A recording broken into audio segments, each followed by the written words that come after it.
We ask that you give us wisdom, Lord, give us discerning, that we understand all that we will cover. We ask that you continue to help us as we go through all of the business that we have to do tonight.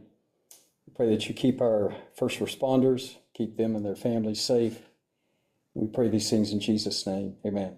Amen. Allegiance, please. Pledge Allegiance to the flag of the United States of America and to the republic for which it stands, one nation, under God, indivisible, with liberty and justice for all. All right, and Dave, you can lead us on the roll call?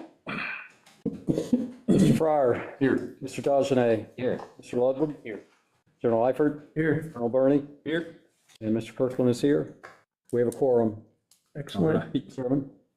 I was not given any information on public comment cards that were submitted, but if there's anyone here who is interested in making public comment, then we could give you 3 minutes of each if you'd like. Anyone today? No? Many topics, but I'm not sure which one you want. You get 3 minutes. No, that's fine. All right. All right. Well, I will say one thing. Speaking of three, we had 3 new students start at College of Missionary Aviation on 22 September. They're taking 5 classes: hermeneutics, the makings of both Christianity, private pilot ground school, power flying, study habits, and instrument ground school. How much flying are you doing? We fly, over their 24 months here, they get 250 hours of flight and sim time. So you figure that's about 10 hours a month. Right. Yeah. Good. Before those big 4-engine guys showed up, we were the #1 purchaser at fuel. Sure. Yeah. Thanks for coming. Thank you. I haven't had you in a meeting lately, so it's good to have you here. All right. So for the consent agenda, everyone should have gotten the August 2025 financials in their packet, as well as the September board meeting minutes. And if there's any questions or comment or discussion on those, we can entertain that before we vote to approve them. Anything on those? I'll make a motion to approve the consent agenda as presented. Okay. Second. And second from Mr. Dagenet. All in favor of approving the consent agenda, say aye. Aye. Opposed? Say nay. All right. So we'll dive into reports. Bill Prank told me he will not be here today. As you can see, Craig is on vacation. I think it's like his second day off he's taken in 2 years that he's been here. So glad that he's actually taken a couple of weeks. And we will struggle through without him. Bill Prank did not have anything to pass on different from previous meetings. Hey, good evening, Mayor. Hi, so. Welcome. Please, you're They welcome. had the night out for the sheriff's office. Hey, how are you? Good to see you. Yeah, we heard about it. Anyway, I have Heard about you hanging out with the cops out there. been hanging out with us for a little bit. Good. Well, welcome. So nothing from AECom to update. We will talk about a couple things that were in the monthly report having to do with engineering stuff, but nothing significant from Bill. Jim Taylor gets back from his Oconus journeys this evening, and we'll be meeting actually with him tomorrow before we enter into our settlement meetings with the firm's attorneys on Thursday. Okay, so I'll go over a bunch of different things, kind of odds and ends that we have the topics. Got the financials and the budget sheets, which I won't get in any details on, but I will kind of go over the monthly report from the airport manager with everyone right now. So hopefully everybody saw it. Aircraft operations are staying still pretty busy. 13,000 plus in fuel sales for Jet A and 4,000 on the other tanks. Tenant updates, no updates to report, although we will get into some updates on leases. You mentioned about the food truck interest is kind of on hold as as that vendor figures out her way ahead. Let's see. We had an FDOT inspection. Bob, you gonna talk about that later? Okay, so just what it says on the monthly report here is no major issues. We do have some trees that we're gonna talk about, we need to do some work on. And paint markings continue to deteriorate on both runways, which will need addressing through rehab projects or separate marking projects, so we'll follow up on that on a future date. Financial review for the month was good, better than expected for the budget.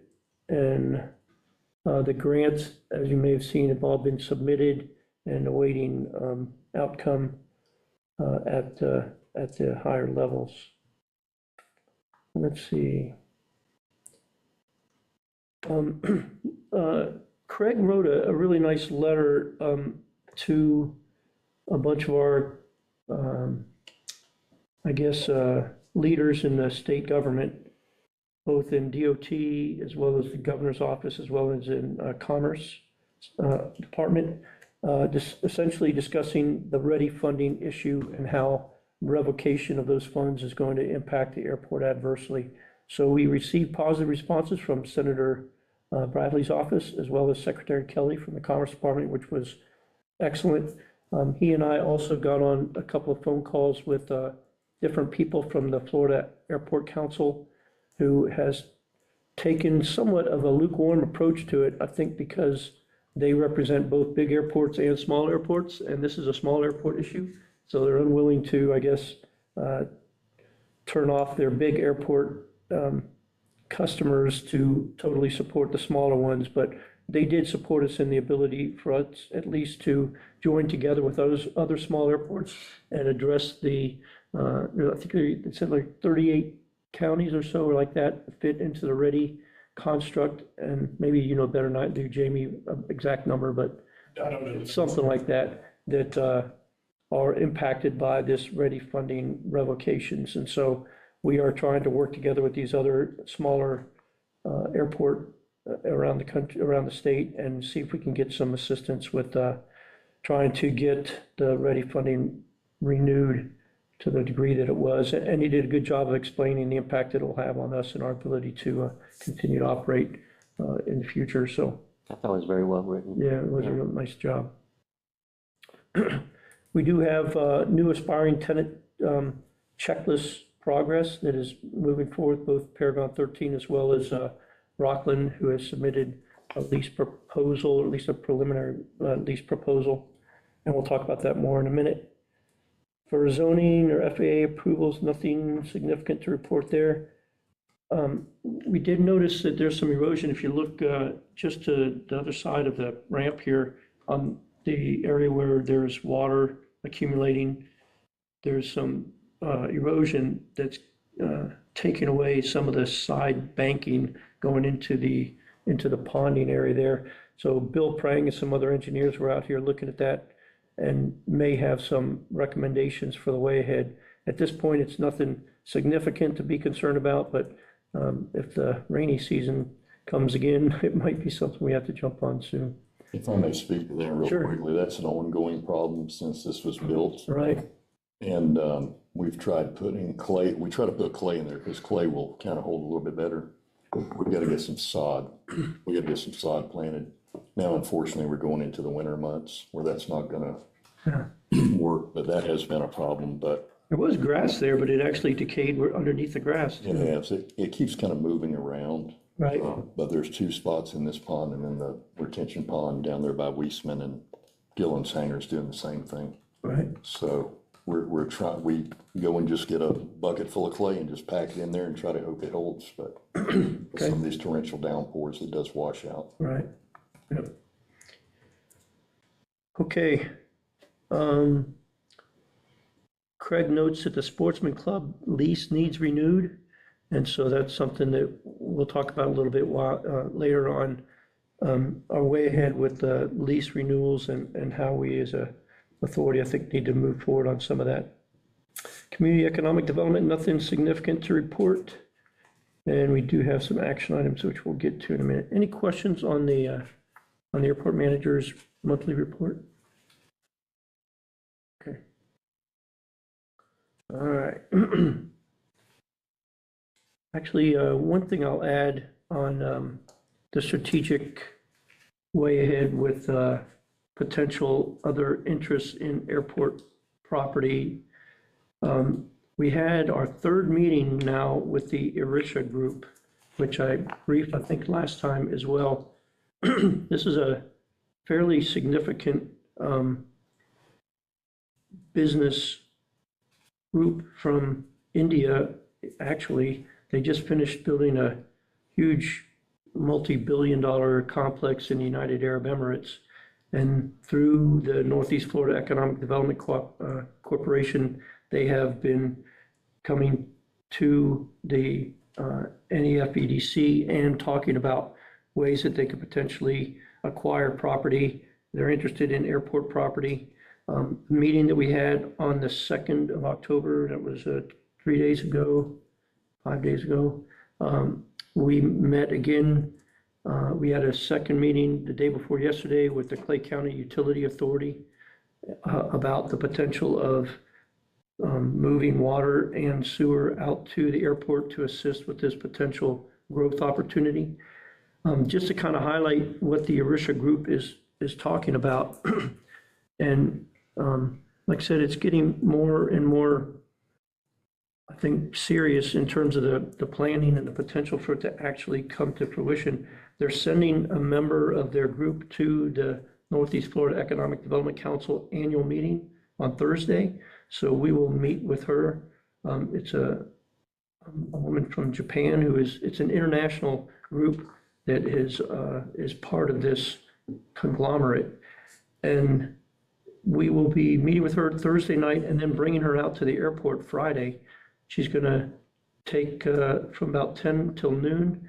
We're going to show her around the airport. And then she also wants to go see the robotics lab at the University of North Florida, the Chang Robotics Lab. We're going to go and do a tour with her at that lab too. So this company has its fingers in a number of different industries, from electric vehicles and electric airborne vehicles as well as and robotics and different high-tech future growth opportunities. The impetus, according to Mr. Rana, Dr. Rana, who is one of the members of the Erisha Group, that has kind of spurred the interest has been frankly, the tariffs that the administration is currently imposing on other countries in imports. And so that has spurred significant activity in them trying to immediately get into the American market and develop some of these future technological capabilities in America and specifically in Florida. They're interested in especially the Bradford County aspect of it because of the reduced rates for building and development that Bradford charges as opposed to Clay, but it could end up being something that plays into both sides. They've talked about 3 different phases, starting with 100 acres, potentially the one close to State Road 100, being a $400 million project that they would like to initially start with. Since the EPA and phase 1 site assessment is done, it's something of interest to them. Their phase 2 is looking at potentially another 100 acres or all the way up to 400 acres, potentially north of the airport, both on the Clay and Bradford County sides. They are working hard with the Northeast Florida Economic Development Council to get the Rural Infrastructure Fund grants, as well as Job Growth Fund grants. They've both been submitted in September, and the second one, the Job Growth Grant, is still open. They foresee a $400 million capital expenditures to get through phase 2. And it sounds crazy, but they're talking about as much as $5 billion and over 1,000 jobs for the phase 3. So they are working on next steps on memorandum of agreement, frameworks and leases that they are assessing and evaluating, both with, I think they've talked to the Clay County as well as a Crawford Powell has been in 2 of the 3 meetings with us. So it's kind of both the Northeast Florida as well as the Clay County Economic Development Council that are working with these guys. The project that they just finished in UAE is a $10 billion project, working both electric and hydrogen vehicles development. And so that is similar kinds of things they're looking to do here. They don't envision it being just them. They envision them collaborating with other industry partners to help flesh out the remainder of the development. But it has a lot of potential opportunities, and it's been going surprisingly quickly, in my mind anyway, that they're deep into it. And I have an action item from our past meeting to start talking to the FAA about what approvals they would need to move forward with this type of light industry development on airport property. It's hard right now to tell how much of it would be aeronautical versus non-aeronautical. There's definitely an aeronautical component to it, which is helpful for FAA approvals. But when we meet with Ms. Marakawa on Friday, then we'll continue to kind of build out the details of what this is going to look like. But like I said, it looks very promising for the county. Do they already have established vehicles, or is this research and development and manufacture? Yes, all of the above. Okay. Sharon, is that part of the same technology hub that they originally Yes, brought? it started like when I think you did the initial one maybe 2 years ago, and I think the tariffs kind of pushed the thing faster and made the interest spiral, and so Significantly. it is, yeah, It was just a conversation. right, Topic of conversation yeah, a year ago. right. Great. It said we're on our 4th meeting, and now they're coming to actually visit to see where things move forward. So a lot potential there for future development of airport property and growth in the community. All right. So we have, and you should have gotten, yes, I don't know if Sure, you just a quick question. Is this a sale of the 100 acres or a long-term lease? they'd all be leased, right? And so the initial lease property is kind of along that 100 corridor there.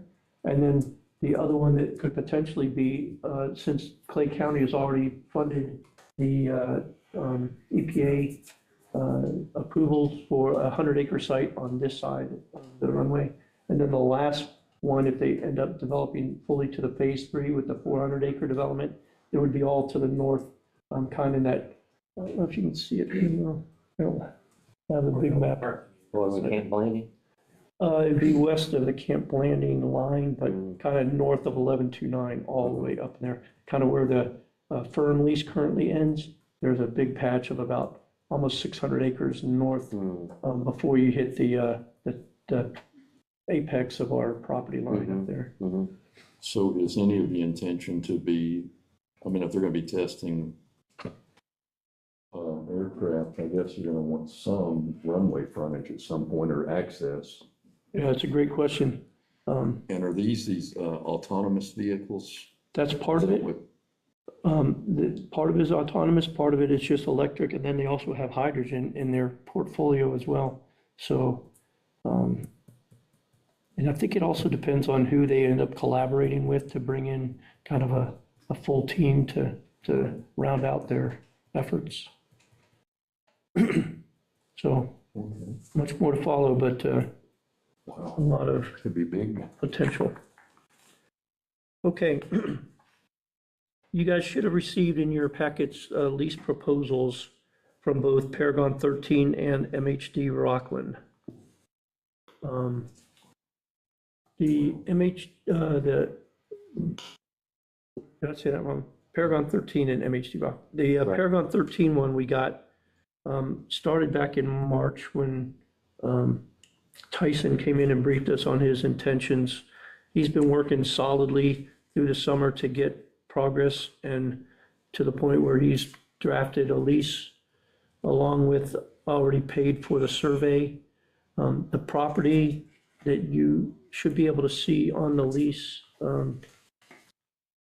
proposal is Exhibit A. Yeah, there it is. Kind of hard to see where that is when it's just in that small view, but it's essentially all of the old runway, the south portion up to essentially the lease boundary for the remote control aircraft lease. So it's approximately 5 acres, and the survey has been completed. He is interested in moving forward quickly. He has business that he wants to bring in that is actually pretty beneficial to the airport in terms of the fuel sales that it will bring in for both his rotor wing aircraft as well as potential other fixed wing as well. So the unfortunate aspect is that not long after this was brought to our attention, Rockland came forward and also proposed a lease for essentially the same property. So you probably have noticed that they've had some airplanes parked out on the on this property for a while. It's not currently been in their lease. It's been somewhat, I guess, at the convenience of Rockland that they've been able to park their airplanes in spots that they haven't actually leased. So that's essentially a conflict where we have to choose between the two tenants as to which one is going to win that lease, since they're both wanting essentially the same property. The challenges with the Rockland, if the lease goes to Paragon, is that they have airplanes out there that they're going to have to find some other space to place in. So one of the things that you should have also gotten in your packet is some research done by AECom on potential other locations for the airplanes, the P3s, to be parked if they were to be moved out of there from the lease being granted to Paragon. Have you all seen the locations or the engineer drawing of the P3 parking opportunities elsewhere? I have not, but Okay. I must have missed that somewhere in the package, so. It's, Have you seen it, Buck? no, Okay, there's one other. okay. That's their, Can you show it on the map up that's here their existing. for everybody? And That's a good question. um, You know, two. let me, Yeah, would we get them in and out there? It's gonna be really tight. But I'm sure it can be done if Bill figured it, so. Just north of this, yeah. He may have figured it. That's grass. Right. You have to have some kind of hard pan put down, That's- at least limestone. Yeah, That's sand, I think no that's, sink. I thought he put it in there. What are you looking for, where they'd be parking? yeah, so it's an Here area, we go. There's a lot right next this to it. cleared area where there's no trees, Yeah, it's just north of this hangar is one of the spots that was identified. Right. That could accommodate three. That's the new, where they're proposing. This is places where they could be located, and here's some other ones. Pardon? two locations. Did you see the other? Yeah, there's ones up another location. by the hangar? Okay. Did The other one is, yeah, I've got it up here. The other one is in front of It's the by our maintenance shop. bunker. Right, right. Oh, right, yeah, The other's in front of the bunker. yeah. Well, they can only do 2 here. Right, and 3 in that other location. They need 5. They have 4 out now, right? Yeah, I think they have 4 out now. The other thing they're gonna have to do is, plus a couple of wings. yeah, they got wings, they've had some leniency, I guess, given to the way they have kind of expanded into the airport in different places without necessarily having lease agreements to occupy those locations. And now, if this lease ends up going to Paragon, they're gonna have to figure out some other ways to move airplanes and equipment that has been a little bit lax.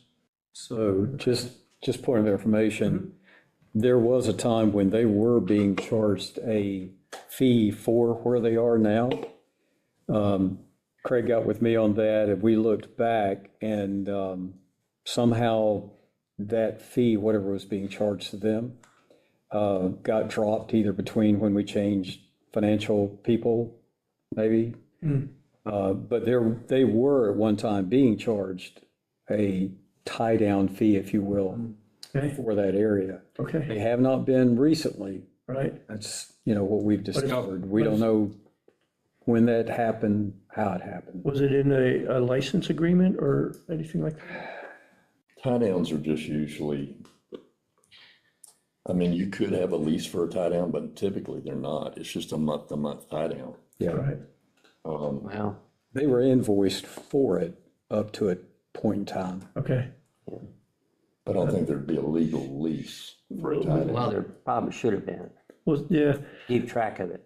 yeah, 'cause- There should. yeah, I mean, I don't know about the ones back there tied down, the It's the 336. same thing. I don't know if that guy's got a lease agreement or if he's just paying a monthly fee, right, but it needs to be visited. right. Yeah. The other thing that they could do, and Todd's been talking about it for 2 years, they need to scrap those Electras. Right, that are sitting back They there. do. Yeah. And he was gonna have a guy come down from Canada, Right. chop them up and get them out of here, Yeah. and there they sit. Right, And we have to deal with them. We gotta mow around them. yeah, They look, now oddly enough, there are people that come all the way from England to see those things. They travel, this is a hobby, an expensive hobby in my idea, but they trace these tail numbers to where they go. And they come and do photographs, but we're not making any money off the photographs. So, right, Yeah. those need to go, and that would open up some space. right, true. So But could they get an airplane into there? they got those into there. Yeah, There is a kiosk back there, and there is some asphalt under the grass. Yeah. not sure how many it would fit back there. Those don't have engines on them, so they're lighter. Lighter, You know, sure. I don't know how much, I don't think engines would add, but maybe 20% to the weight, Right. maybe, But they got them in there, so that's another, potential location. All right, so crazy question. How in the world is this fixing to fall in our lap of, are we gonna choose the Paragon or Rockland? Or does Rockland, because they're already here, would have a priority? I mean, how do we do that? How do you select one or the other? Because the lease would be the same. We would not, right? Well, I don't know. see, like, as he mentioned, Tyson submitted an initial proposal way back in the early summer, In the Right. spring, yeah. in the spring, requesting that piece of ground. It was like a month or 2 months later that Rockland said, oh, we want to put in a request too. Well, I'm sure they Well, did that Rockland because, had plans for Yeah. years for that, and they Yeah. also. Well, they scrapped their plans But I too. think they also paid for part of the environmental survey that was done and all that survey that AECom did too. So they've got money in the game. What survey? What survey? The environmental and. Impact, On They that, call it the, I think we need to probably verify that. okay, I thought they paid a portion of are it. you talking about on the property that they're looking to lease? Yeah. Okay, They have to go through, I don't remember what they call it, but they also look for artifacts to make sure there's no Indian settlements there or historical artifacts. It's environmental, it's, animals, just like they've done back here, any wildlife. Okay, but that environmental was done as part of the new access road. Okay, you don't think they paid any portion of it? I don't remember. Okay. That's so why I that, say I that think we access need to road look- is different than this lease property though. It is, Okay, but the environmental that was done there was done on the basis of that access road. And then, as it's depicted there on that particular drawing on the right, all those hatched areas were areas that they actually concentrated that environmental review on. Because that was eyed as probably the first area that would be developed along the access road into the airfield. So the acreage that's really under discussion right now really wasn't part of that impact from what you're saying. Actually, This study. I think though that area, even though it's not hatched there, that whole area that includes their original campus from years ago Yeah. that they were proposing and didn't do was included in that. All that RPZ area as well as the other timbered property. Yeah. All right, so I don't want to open up a can of worms here. So here's the thing. Tyson's, let me finish. Tyson's, like I say, Tyson submitted that in the spring, and he's looking at expanding the aviation activities on the airport here tremendously. Both rudder wing, fixed wing, Jet A sales. I think we'd be remiss if we did not give him the opportunity to do something. But let me play devil's advocate. Why? Don't cut off your nose to spite your face. Rockland pays about $21,000 a month in leases, current leases. They threaten a lot of times and nothing ever comes of it. But one of these times they're going to threaten and they're going to leave here. And you're talking about a $500 a month lease. David will tell you that hangar right there where they do the maintenance sat vacant for 2.5 or 3 years with no tenant in it. That we did not get income. And that's when we were in the red most months with when they came here, our books got back in the black because we have that income stream coming from them. I would like to see both of them here. I would like to That's see where I was Tyson. going with this. But there are some other issues here You'd that like I to see brought one up. here for what, a month? Well, if Rockland can use that to maintain, or if they're gonna actually use it to keep these aircraft here, if they've gotta take those aircraft to Cecil or somewhere like that, they may start trickling them all out of here. And again, you're gonna lose that income. Tyson is talking about expansion in the future. If he was talking about building or spending $4 million over there, I'd say, okay. I know what he wants. I understand he needs that concrete pad, and he does need it. If there's some way we can work it out where Rockland can park other places. But there are some issues in this lease that I strongly disagree, and I Which will one? vote. Which lease? You have two leases, right? You have I Rockland. didn't see the Rockland one, I'm sorry, because I didn't realize, I guess I didn't scroll down far enough. And naturally, the page that I needed didn't print. I don't know if it didn't print out on your printer. Have you got a second page there? So I have a question. There's a lease that's in our board packet. Yes. Is this lease different? Have you got page? So Yes. I forwarded you a More amended, what you're an missing. updated lease Mine comes from yesterday. paragraph 1 to 5, and I put your packet in there. I don't know if yours. Mine's double-sided. What, the only Missing thing, half of it. the only Okay. thing I would say is I wouldn't get buried in the details of the lease because that needs to go through the legal anyway. Right. This is really more about us making a decision for two business entities that have to get answers so they can, Well, I can't move forward on this lease. I can't vote in good confidence. no, we're not voting to approve the lease. But if you vote for him to get it, I don't agree with the terms of his lease. is Well, what I I'm would saying. say it would still need to be reviewed by Right. Jim Taylor. It anyway. would. Yeah, absolutely, yeah. We wouldn't approve any lease until the legal. Well, let me just make my points if I may. And I don't have, because I didn't realize his was double-sided printed. I didn't run it that way, so you got half of it also. One of the first things is his lease is fixed at a maximum 3% increase per year. Now, we need to learn something here. We're going through this with the firm over there because there was a fixed lease. I mean, a fixed amount that could not exceed. A couple of years ago, we voted to remove a cap from the tenants back here in the T hangars. Now, to me, it's not fair that they could be increased. We almost went up to 10% on them last year, but we got that stopped. And then to let these people over here who are making money, and Tyson will, these are lucrative deals with these military contracts, I can tell you. Uncle Sam will spend the money.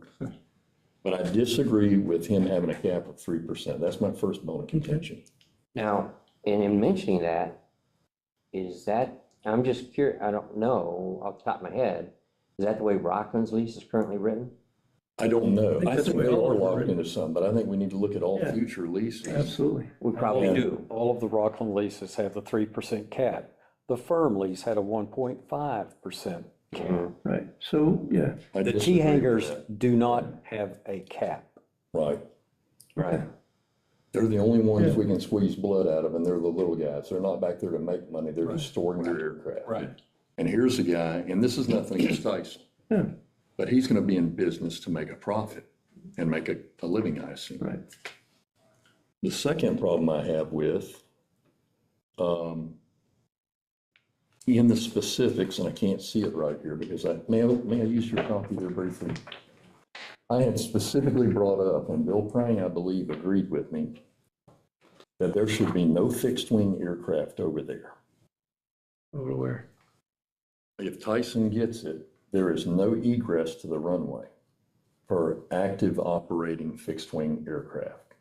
So he changed that. He says, I'll only have rotary wing aircraft over there. But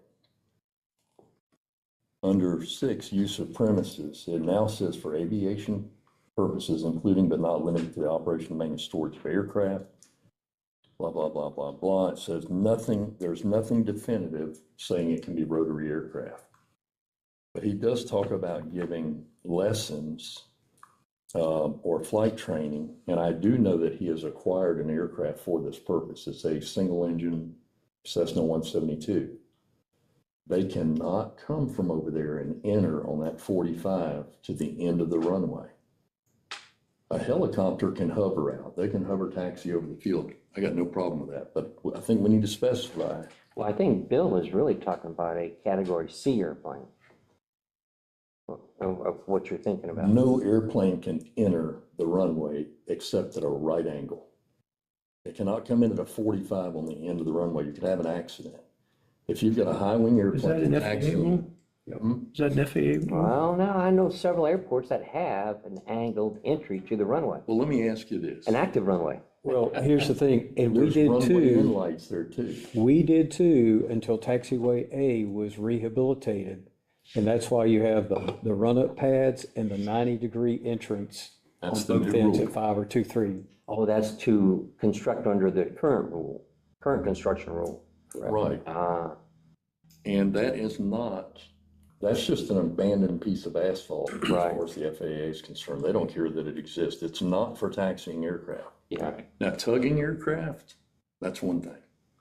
So if he was going to do it, it has to be strictly rotary wing until such time as a proper taxiway can come and enter right, the, right. Well, that's. in my opinion. Here's the example, when Rockland was proposing their campus, that's why this taxi lane here had to be at a 90-degree. Ah, It's so you can see traffic when you're sitting here waiting. You come in at 45 at a high wing and you don't see somebody coming in the lane and pull out in front of them, yeah, that's not going to fly. Also No requirement to pun check your intended. instruments while taxiing. Yeah, Like, a turn to each direction, yeah. so many degrees. And the third thing, I don't know why this was put in here. But it doesn't say anything in the lease about fixed wing or anything, does it? No, but it says aircraft. Okay. So that's his loophole. He can put anything up there. Well, you can't violate Well- FAA rules. right. That doesn't have to be He in the already lease. told you in a meeting on the Twin Otter, they can taxi through the grass and get over there. Did you not, were you not here for that meeting or maybe you didn't hear Remember it? that? Yeah, I he don't said remember that. that.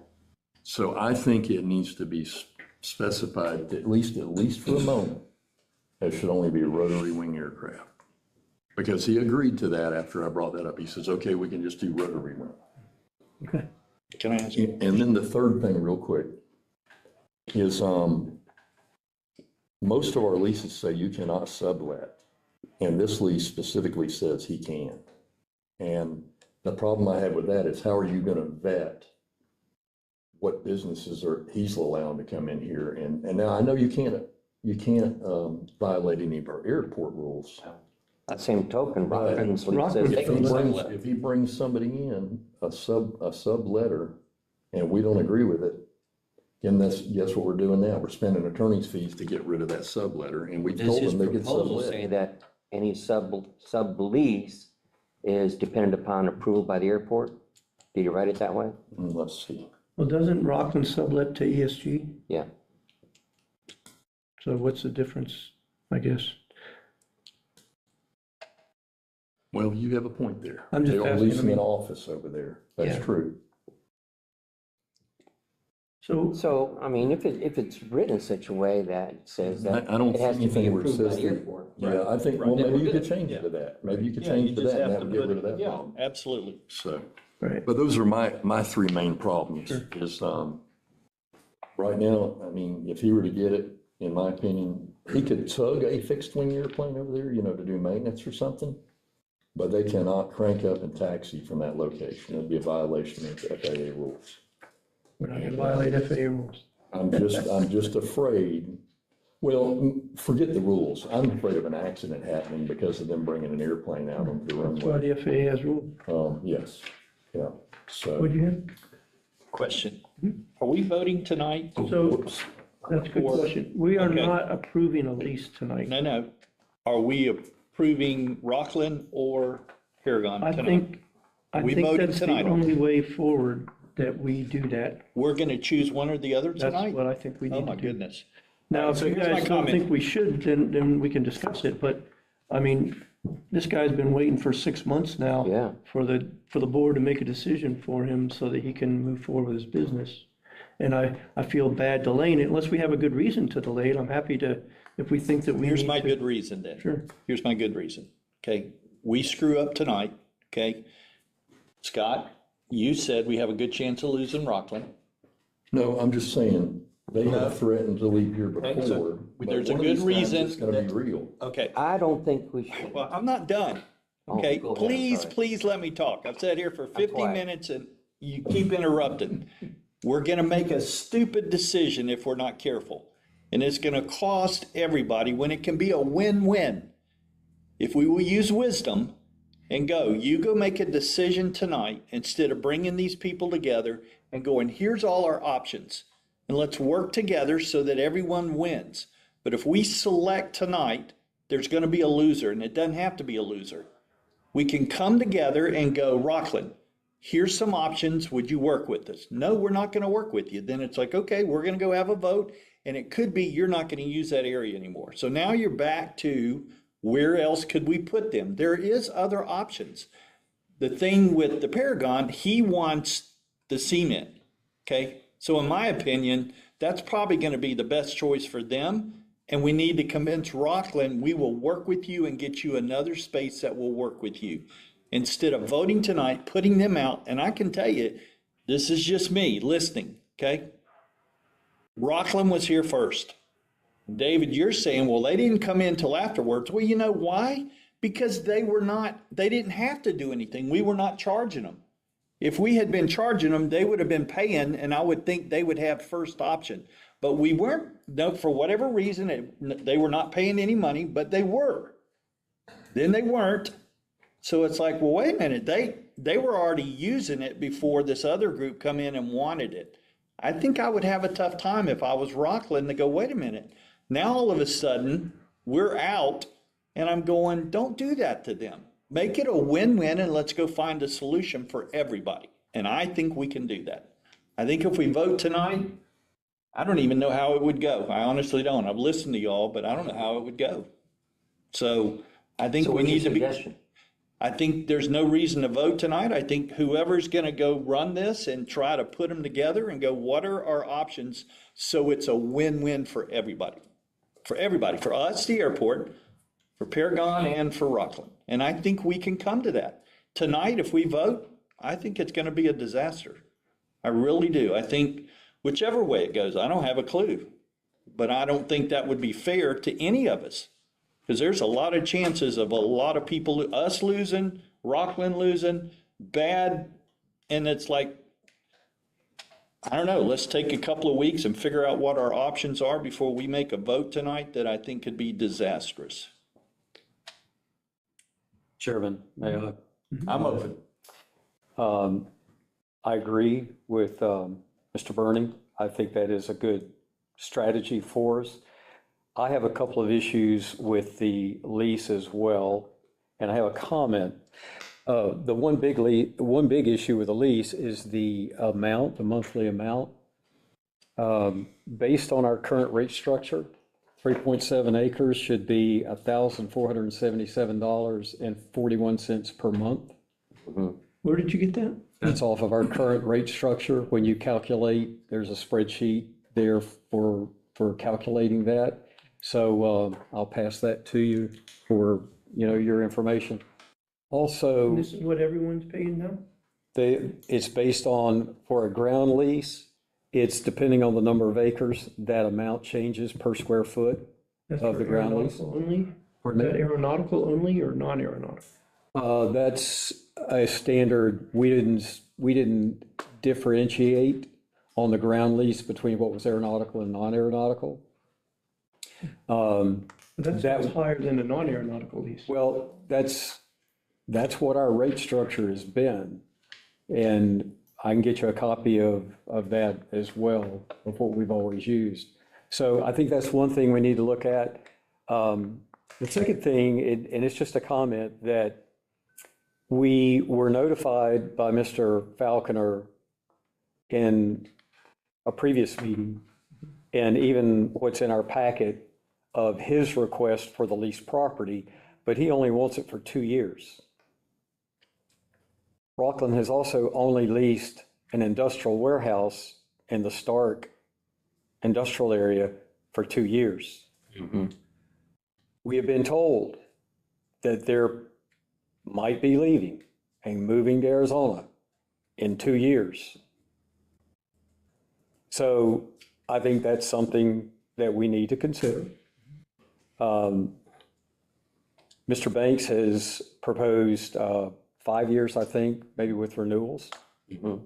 So I think all of that is reason that we need to follow Mr. Bernie's suggestion that we, you probably and Craig, get together with those parties and have a meeting about those particular issues.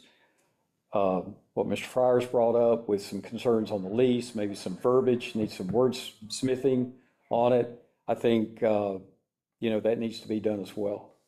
That's good.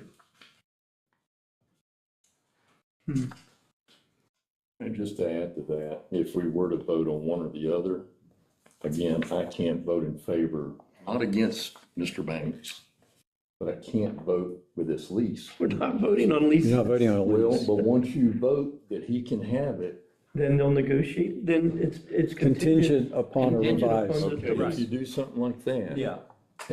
And as long as we get to see the Jim final Taylor hasn't lease seen it. before, There was no intention to vote on lease, right, but I do feel like somehow we need to decide. Two people want the same property, and we have to make a decision. And so I don't know what delaying the decision will do. We have already assessed whether or not there would be potential for Rockland, if they didn't get the lease, to continue to operate with their airplanes here, which we have determined they could. May not be exactly the way they want it to. But I guess I'm trying to understand, if we set up a follow-on meeting to work on this, I don't know how it's going to change anything, what information is going to be presented at a future meeting that isn't already before us to decide on. Can I add something? Yeah.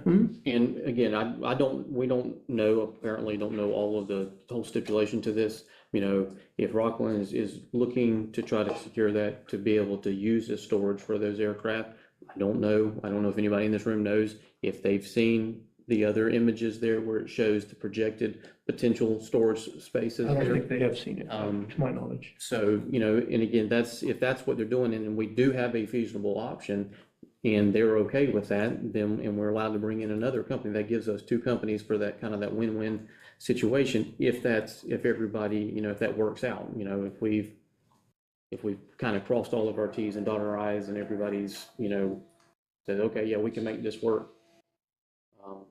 Because again, do we know if it's more than just storage? Is it just securing it for 2 years?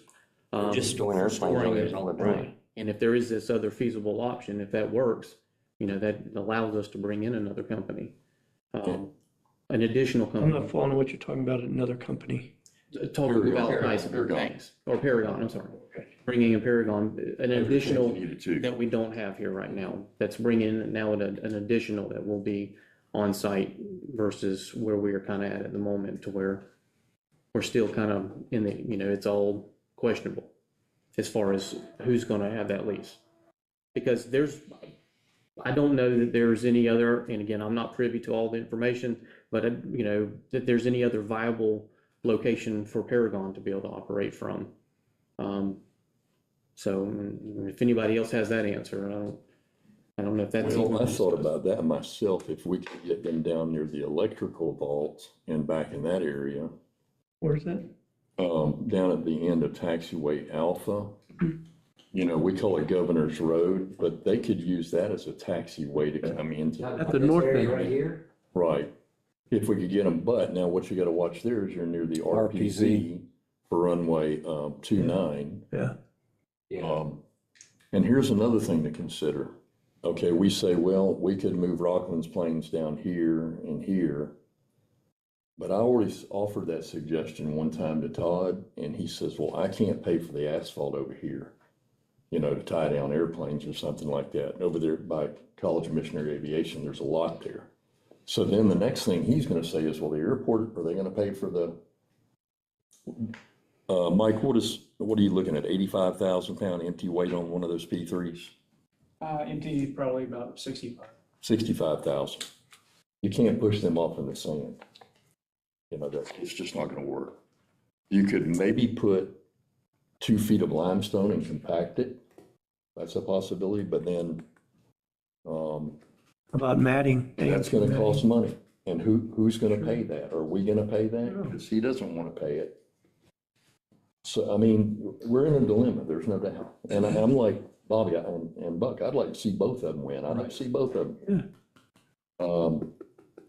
But again, and this is new information that Mr. Kirkland's brought up. I didn't know I knew they were moving stuff to a warehouse up there, but I didn't know they had just done a lease for 2 years. That does make you kind of do a double take.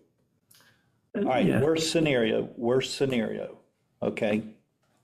We're not doing anything. We're not spending any money. We're trying to work with 2 tenants, one that needs the cement, the pad, okay? And if we can take Rockland and put them somewhere else, and they will agree to that, and it works for them because they're just storing aircraft. You with me? Right. And let Paragon come in, let Rockland be happy because we're going to work with them. So to answer your question, sir, by delaying 2 weeks, and getting with Rockland and making sure they understand we are trying to work with you. If we vote tonight and they lose, and I don't know how many, we got 1, 2, 3, 4, 5, 6 of us. It could be 3-3. What do we do then?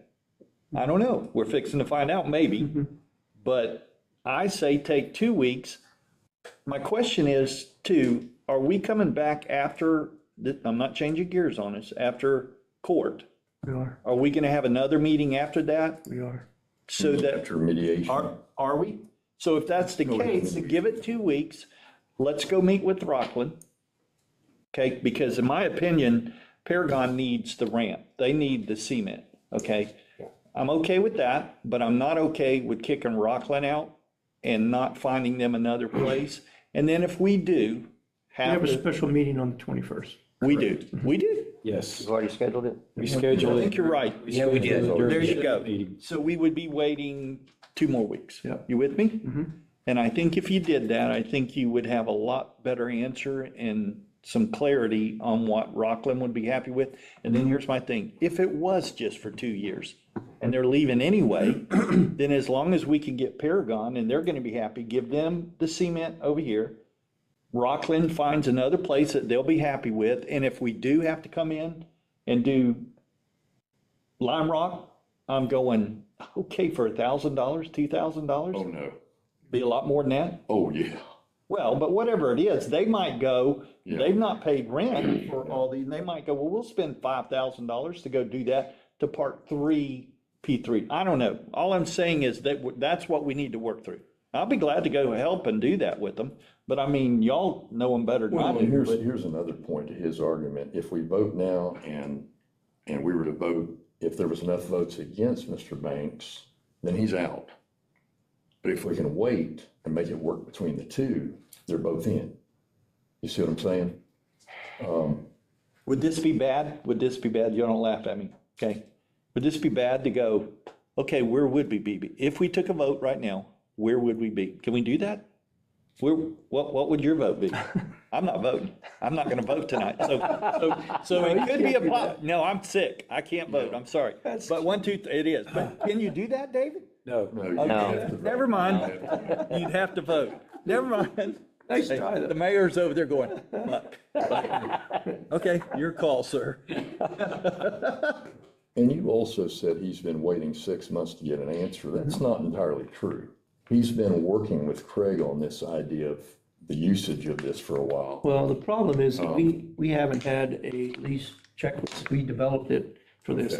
You know, it's been so long, I guess. What I'm since we- saying is he didn't come to us 4 months ago and propose this lease for this land. We only learned about this, 2 months ago? He came in March Oh, and no. briefed us. It was. I remember. Than that. Yeah, Was it really? yeah, And he wanted to enter into a lease for that land right Yeah. there, right then? yeah, Yes. I do not remember that. yeah. Wow. When he first brought this proposal to us, we said, that sounds great. Come back and give us a more detailed proposal. I remember that. Okay, maybe that's what it was. And so he's been working on doing what, He's done a good, they've Needs done a to good do. job. He's both of done them. everything he can do. Yeah, no, they're doing And a we're good not job. saying no, we're just saying, hey, we would like 2 more weeks. you know, and he's already, It you know, looks like he it's, spent his own money and got a survey yeah, done on. and it looks like it's gonna work, but we just wanna make sure that we really have an option for Rockland, which I think we do. Whatever that's gonna be, wherever that might be, and I think you'll have a win-win for all of us. Now I got another question. I'm gonna throw a real wrench in your gears. You've got these model airplanes over there that cost $500 to $5,000. Talking about the Cloudbusters. Cloudbusters. Okay. Now, the last drawing he gave us was actually a geographical overlay on Google Maps. This doesn't give us this, but I did a lot of comparisons back and forth. The original proposal was for 7 acres. It was gonna come out into the S-turn there on that road. But apparently they've scoped this down to 5 acres now, so that's been his change. He's gonna be close to the end of their little runway there. Do you think he's really gonna want airplanes, those model airplanes flying over $60 million helicopters or whatever they cost? Is that gonna be a good balance? I mean, are we gonna have to move them? Or are we gonna have to terminate their lease? Have y'all gone that far in your thought process? Well, I have my opinion on what we should do with the Cloudbusters as when their lease comes due in May of next year. Right. My personal opinion is it's a non-aeronautical entity, again, that's taking up aeronautical space, and I think it's time for us to find another location for them, somewhere else in the operating environment of the airport. But that's just my personal opinion, and since the lease is still good through May, we're gonna have to figure out over the next, 8 months, if we were to lease it to Paragon, they would have to figure out a way to work through that over the next 6 months. It looks, when you look at the geographical overview, it looks pretty close to me, and if one of those airplanes told me that is the- away from them, That the property that he surveyed abuts the leasehold of Cloudbusters, so. it does, but just like an RPZ for full-scale aircraft, there's not much room there if they're taking off in this direction towards them, so I don't know how he's gonna feel about a model airplane possibly hitting an H-60 or whatever, right? And we don't have any option to move them somewhere else on I this came up airport? with a place out near the center of the field near Taxiway Bravo. The board at that time, that's been a couple of years ago, I think, we kind of tentatively approved it, although we never signed a lease. But I think Craig had concerns. Now, Bill Prang, I ran it by him too, and he seemed like it was okay out there. But after all we're going through with the FAA, I think Craig's got cold feet. It's like, don't rock the boat. And I don't there's, know. well, and that's another non-aeronautical entity we have in the middle of the That's operating right. area. Right. Seems like it's so Access much was- smaller, we got so much Yeah, other land we yeah, can. there's gotta be a way around here for what they do to move them somewhere else. Right. No, Chairman, just for, power lines. for information, Paragon approached us April 18th, 2025. Okay. That was their original submittal to us. Mr. Kirkland, do you have an idea what the parking meter fee would be on 3P3s? What the lease to Rockland would be? It doesn't matter about the number of aircraft, it's the acreage. That's the way it's set up. Mr. Falconer said 3.3 acres in his request. Mr. Banks has asked for 3.7. No, he's asking for 5 acres. In this latest lease The proposal. latest lease. Oh. Fine. Okay. Yeah. So and Then that number's dollar gonna go amount's up gonna go significantly. even more. Yeah. And I wondered about that too, 500 a month for that. Well, I question whether that was appropriate or Yeah. not. That we They just had to look at. start with a number. So Yeah. again, it's just a number. Right. So, Just starting point. well, I like Mr. Bernie's idea is if there's any way we could have y'all talk to Rockland and see if you can get the two parties. And I think I even mentioned that before, if there's some way to get them to work together. Again,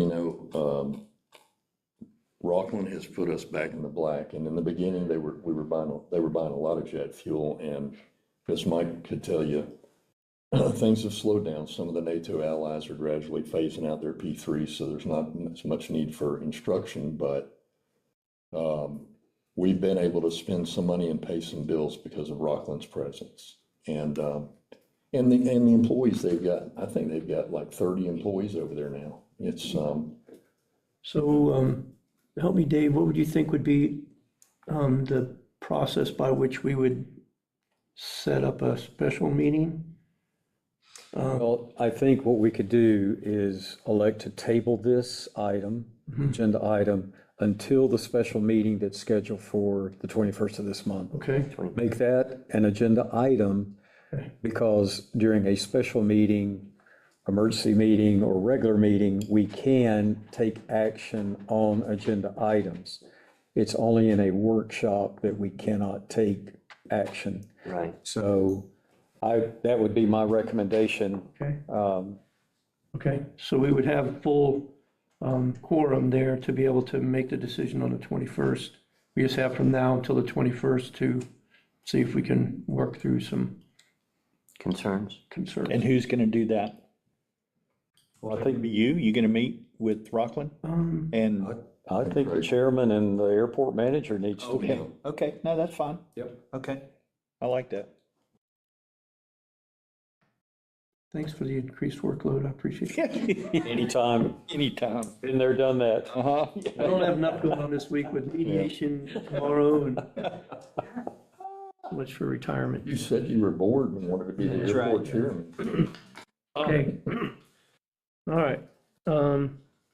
So do we need a motion for that, or I guess motion to table?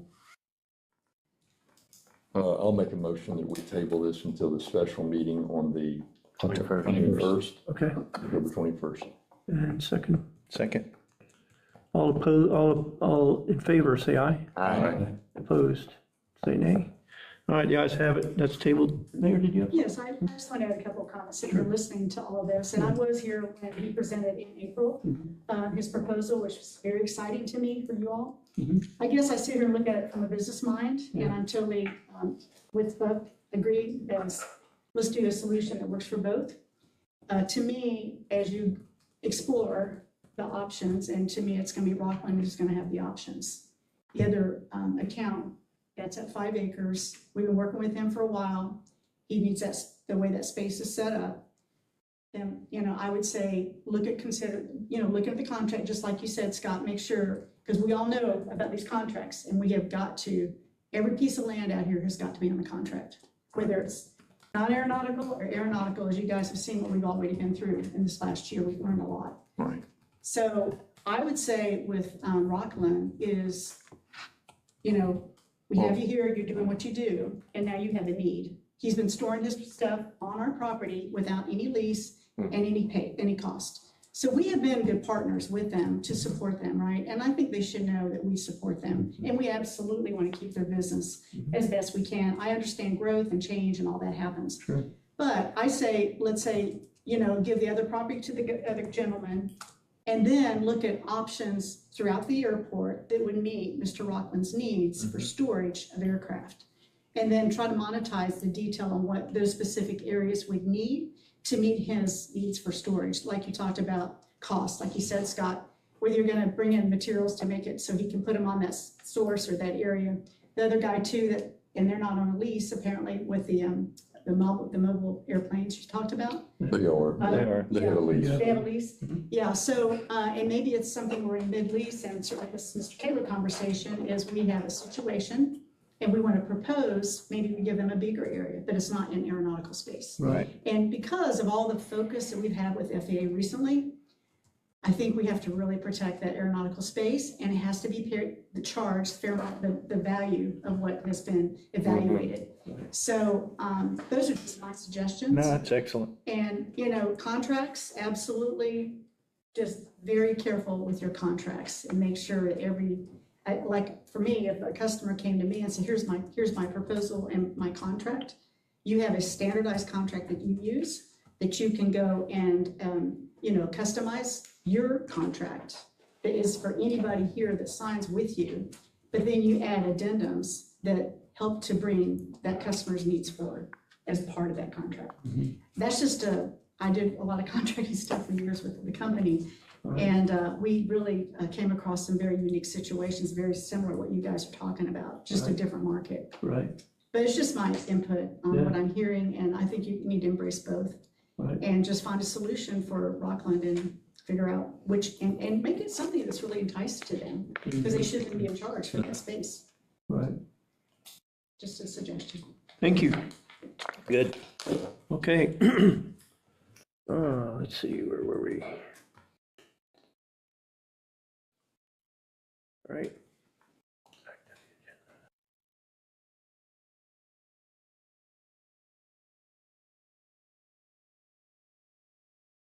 Public records request. Oh, boy. Yeah. So, you all are aware that Rockland made a public records request to view every email of every board member from March 15th to September 15th, I think. Did you guys get all that emails? So here's the thing about a public records request. We are contracting with our IT people to handle the email aspect of that. But when a public records request is made, it also involves every other official communication that you have as a board member in your capacity working for the airport authority to turn over also text messages. So all of us have our personal phones, not work phones. And so what we have to do now is turn over all text messages that had airport duties associated with it from, can you check on the date? I think it's March 15th to September 15th. I can't remember exactly.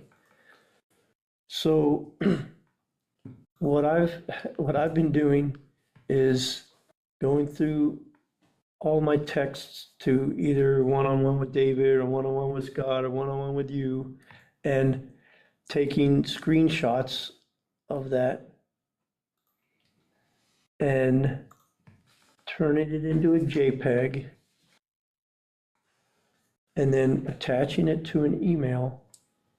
So I'm trying to collect a bunch of them. You can fit probably about 25 of those screenshots onto a single attachment and sending it to Brady, the IT guy. So the problem is if you do a lot of texting and with multiple people, like maybe you got something going on with Bobby and Scott, and you have a text, you gotta find that one. Then you got one that I did with David, and I gotta find that one, I did one with Buck. So I spent several hours over the past week going through every single text message I've had with anybody on the board that has to do with official capacity in the airport role, and doing this text or doing the screenshots, saving them to a JPEG file and putting those files together in an email to Brady, who is the IT guy. So Does anybody have his Yes. email address, like, I see that Send you an request email made. this afternoon. Correct. okay, if that's the same one. Okay. You see the dates though? It's- In the Oh, I records thought request, Brady's it had, been- I I'm think sorry. it's, When do we have to have? I didn't open it. It was Well, on a VPN. there's no official deadline. The records requests are supposed to be done in a timely manner. It gets complicated when you have a board that only meets once a month and you have, you don't have a dedicated IT department and, so bottom line is, I don't know.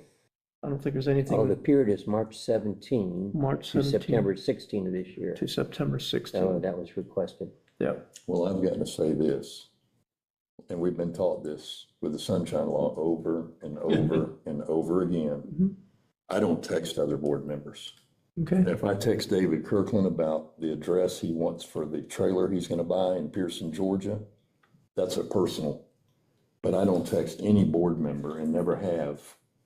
So I'm kind of even worried about this group you've created. Getting the text, you asking about, can we, and I understand we're probably allowed to communicate that way, but what we've done in the past is if we needed something from another board member or something that benefited all, is your request went to the airport manager, and the airport manager put out an email and said, send these items to me. So I don't have any text. I might have a text with David Dagenet about an airplane he was working on or this, that, and the other, but nothing has been about board business that I've texted because I purposely don't do that. All right, good on you. Yeah. So you don't have anything to do. But let me ask you this for the sake of everybody sitting here. I thought this would be like a forensic download because people can delete texts. But the police, we know that they've got people that can retrieve all that. So what are you gonna do about texts you had with another board member that have now been deleted? I don't delete text. I don't delete them, but I mean, the bottom line is, the ethics requirement is that on our honor, we have to, surrender those texts if they're requested. Right. And so that's what that's so is this a bad question to go, why are they doing this? What did you screw up? I didn't do anything. I don't know. Yeah. I'm teasing. I don't have a clue Well, why. it gets back to the same thing, and I used to No, ask this the is big. questions, but Charlie would set me straight. They don't have to tell you the reason. And it's hard to swallow sometimes. It's like, well, just tell us. I mean, what's it about, but they don't have to. They No, can ask but- for it, so. Okay, but I don't It could think I be have. relative- I bet I don't have relative to 5 this or right 10. here. Yeah. But the point is like, okay, they're putting us through a lot of crap to go Well, do all of this, and- but and- why? And to be clear, it's not just text members between board members, it's also text members to Craig Kuhn. Right. So Okay. if you text I don't Craig, text, I don't think so. I don't. And I have in the past, but it's been a while since. But I'll look through my phone for that. That I could have, that's. All right. I'll do that at 2:00 in the morning. But it's for that period And that you was said requested. Brady can do the email part. He's Yes. going through those. So you don't have to do your emails, just any text. Text, okay, and let me give you Brady's email. okay.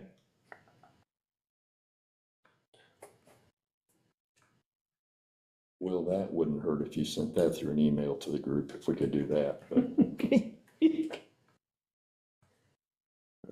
Is that what you're fixing to do? Jim, is you're gonna send that, or I can read it out loud if anybody? Brady, BRADY, at New River Technology, NEWRIVER,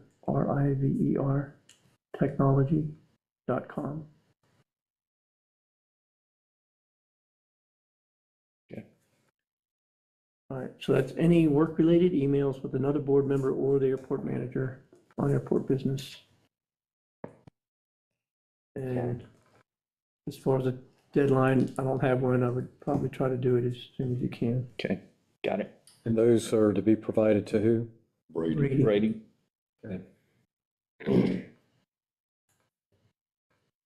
All right. The last thing I had on my agenda was to talk about a lease workshop. It's kind of exactly what the mayor was just saying. What we have discovered as we've dug into these leases that we've been forced to with the firm and now with Rockland and Paragon is that over the years, I think we've lost some discipline in how our leases have been written. And according to Jim, what has happened is leases have been submitted to him as, for his legal review. And somehow when they got back to the airport authority, somebody has changed those leases in small ways that he says was not what he had originally returned. And so that ends up getting to be what's signed. So my concern is that we reestablish the lease discipline that we ought to have to make sure that things like FAA subordination clauses, which is not in one of the leases that it should be in, are always there. And so I'm trying to figure out how best to do this. I think we need, I'm not so much worried about the hangar leases, those are pretty standard. But with these potential leases that we could be engaging, whether it's with Paragon or more Rockland leases or any of these other companies that are interested in being tenants, we need to, I think, establish some type of lease review committee that makes recommendations to Jim Taylor, follows up with Jim Taylor after he reviews the leases, and then submits them to the board for our review and final approval. But just to have a little bit more, I guess, oversight to make sure that these leases are being executed properly, because this comes back to bite us in the rear end when we don't do it well. So kind of throw that out to the team here to figure out how we might be able to get our arms around this animal and make sure that we're managing it correctly for the future. Well, just as a question, for instance, this lease agreement here, overall, it looks good to me. Did Craig put this together or? Tyson did. Okay, well, he did a good job. Maybe we should hire him to do our Right. lease. I mean, it seems all encompassing. Now, I will say this too. But it still needs review by Jim Taylor. Absolutely. Mr. Kirkland, I think, and correct me if I'm wrong, but on the T-hanger leases, he went through and corrected a lot of that. And upon your renewal each year, you're supposed to sign a new lease. I sign a new lease, and my lease says that there is no cap. But there's still, I think, some of the tenants. Have we gotten all of those tenants to sign all new leases? Because I think that's still. Craig tells me there's a number of leases that are expired. Yeah, that need to be in the new language he wrote. So I think you wrote it, didn't you? Didn't you want No. to fix that or did Jim do Well, it? we did that with Jim, but the way the T-hanger leases are, you have an initial period, which is 1 year, Right, and after that, you go month to month. right. So there's not a renewal. But I And had to sign a new lease with That- new language that took away that cap. it took away the CPI Right. and did an annual And adjustment. I don't think a lot of the tenants have signed the new, I think lease verbiage. Mary has a spreadsheet on what's been done and who and hasn't they just signed want to look one. at that too. I think all that has to be on the table for us to get our arms around. Because I don't think we're where we should be right now. So it's gonna take some work. It's gonna take some, getting into the weeds of understanding what the leases say, making sure they're coordinated properly with Jim and that kind of thing. But I don't know how Maybe a best way. workshop would be appropriate for that. So most, your T-hanger and your corporate hanger leases are pretty generic across the board. It's the same template for everyone. It's only when you get into the College of Missionary Aviation or Rockland or Firm Right. or some other, like Right. Tyson, Business. whatever, Corporation or entity. that language may be a little different. And part of that, some of the negotiation about whether there's a cap of 3% or there's no cap or whatever. So there's other things that come into play on, we'll call it a standalone lease or a ground lease. I don't want to talk about it tonight, but when I was at Palatka, I just happened to ask the question Why are you talking about it? because I want to give it 15 seconds, but then I don't want to discuss it. I don't want to do that to us, but I need to set my clock. Yeah, they say- 15 seconds, okay? Cars and stuff in the hangar. And they said at Palatka that the FAA has changed some of that. So we don't need to talk about it tonight, but that is something, because I know that's been some issues with some of the people around here. Craig has all of that information. Okay, there you go. We've had that conversation. Okay, Not as a board, In the but workshop. Okay. I've talked Yeah, about that okay. previously. That So was for what, you. what is the recommended way ahead then with us? Workshop's a good idea, I believe that. Yeah, I think it's a good idea. I'm okay with Okay. that. Yeah. Want to look for Date. November? Since we've Unfortunately, don't. taken a lot of time out of October so far. Yeah. November would be good. Those dates, Bobby, you may be the most restrictive. Yeah, You're a working man. Okay, so when is our regularly scheduled meeting for November? Is that fourth, I believe. Yes. So if y'all have like a kind of a time frame you're talking about, like possibly during that week of our regular meeting or the following week? I'm easy, just not during Thanksgiving. Right, because then we'll start getting close to Whatever Thanksgiving. works on one of your off days, whatever. Well, it looks like I might be in Tallahassee on the 4th. Okay. Oh, really? For the flying? FAC, yeah. Okay. Well, like that first week there, or I guess the first full week of November, I'm available the 5th, which would be the very next day after our board meeting, and the 7th, which is a Wednesday and a Friday. And then the following week after that, then you get into Veterans Day, so I don't know. That may. I'm out of state. The first 2 weeks, I'm out of state. November? Yes. I'll be here for the 4th. I can be here for the 5th, You could. from the 6th on. And then the following week of the 10th, I'm out of state. Okay. So the 5th is potentially there for Bobby and David. How about you guys? I'm good. If everybody else is good. I'm good. Except me, Oh, you're flying. yeah. Hey.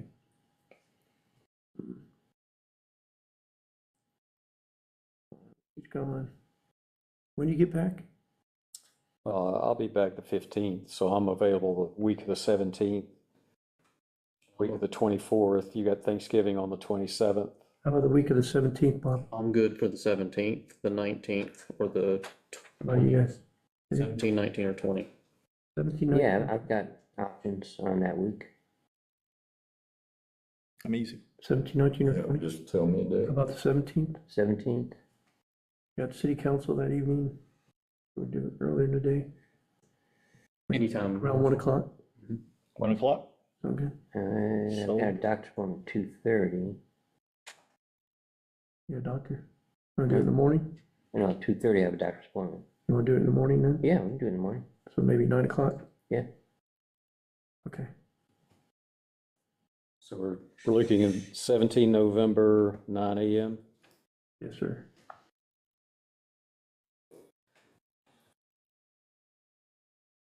Cool.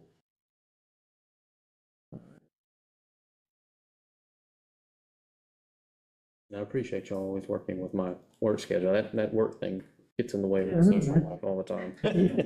You need to stop doing that. Oh, Trying. this is a social thing?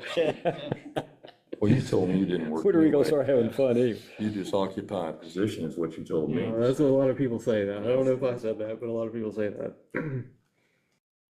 All right. Those were the topics that I had. I'm sorry it took so long.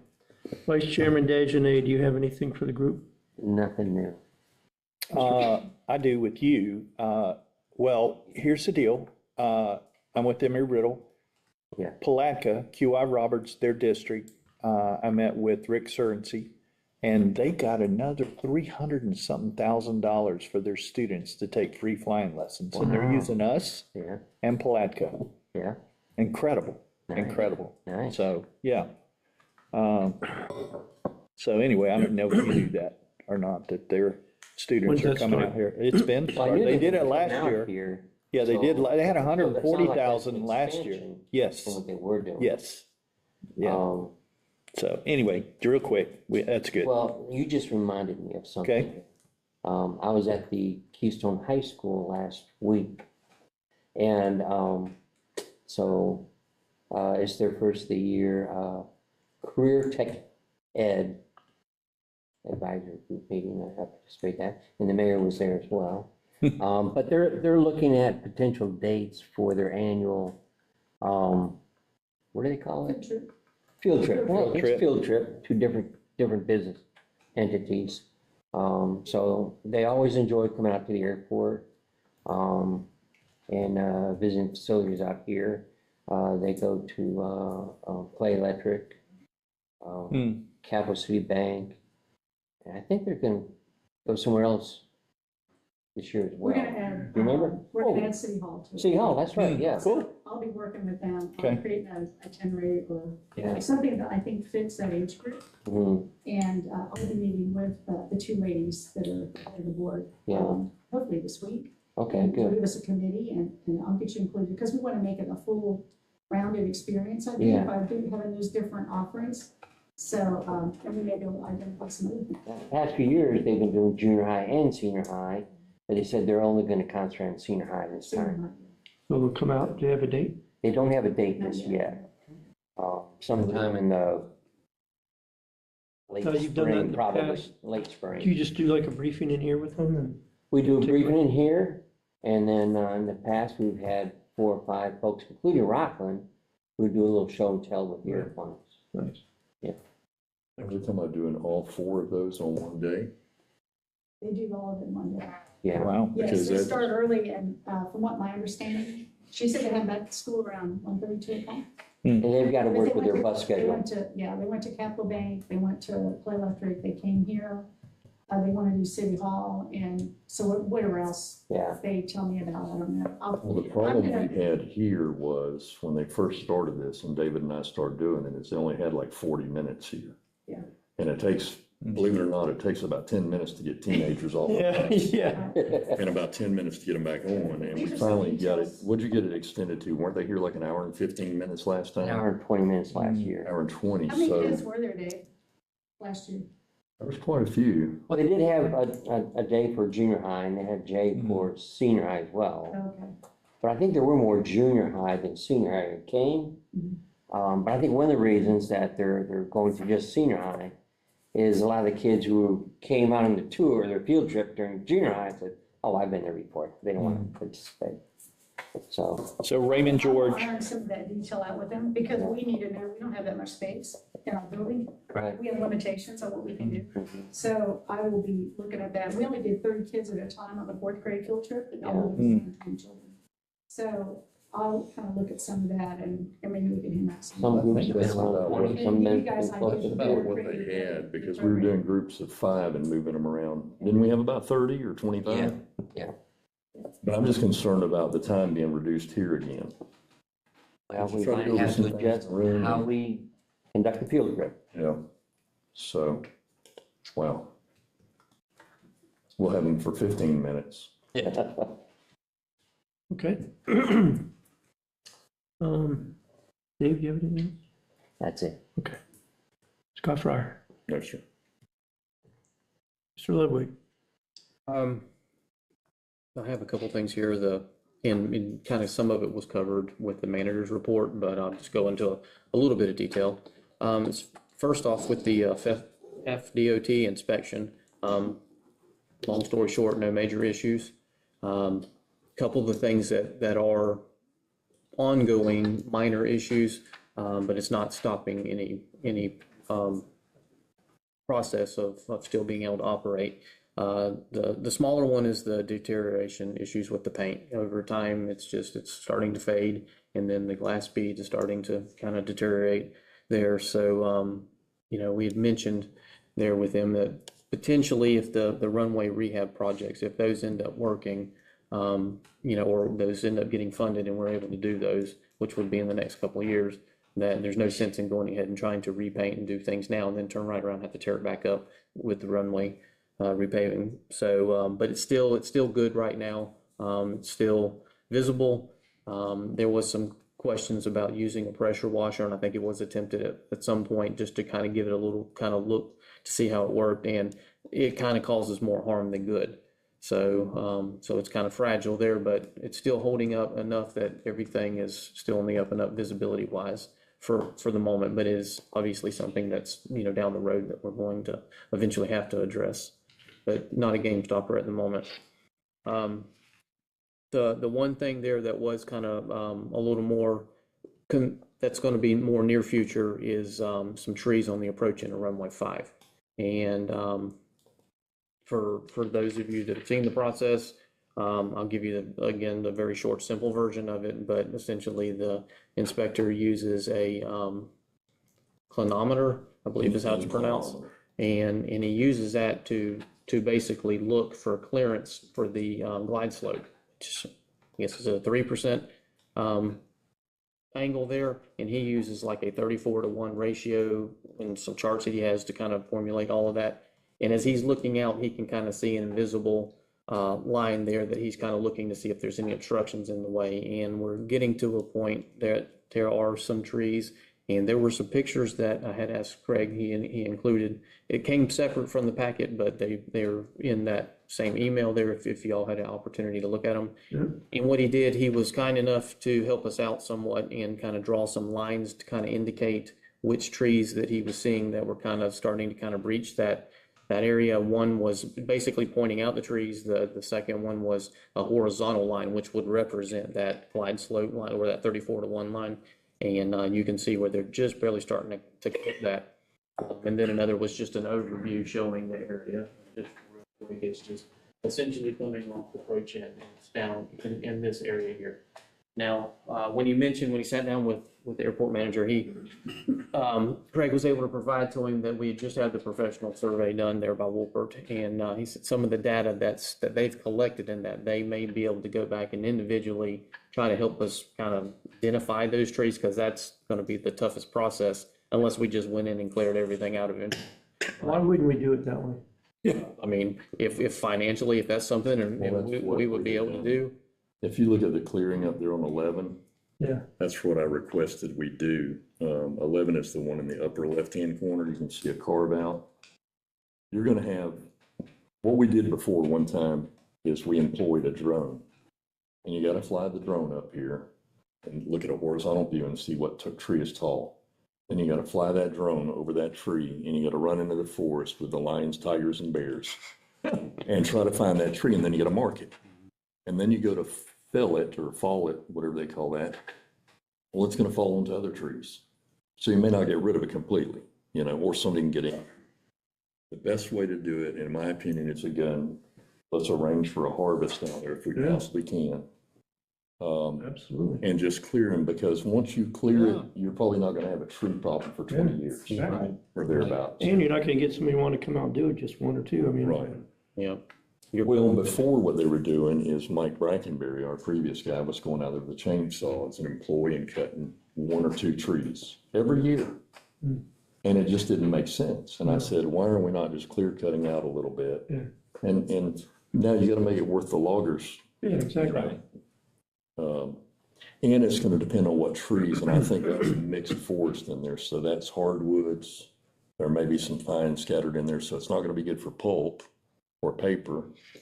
And the biomass is not selling right now very well, but even if somebody came in and got it and we didn't even get any revenue off of it, they would be doing us a great service by getting rid of it. I agree. That's probably the best solution.